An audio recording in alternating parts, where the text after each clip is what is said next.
शोध लावला.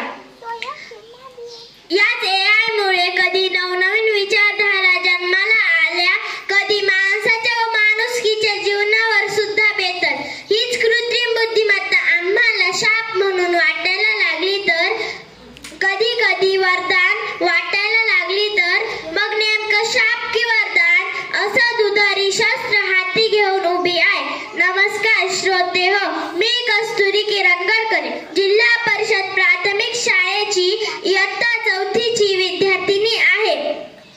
AI या प्रवासाची सुरुवात अर्थ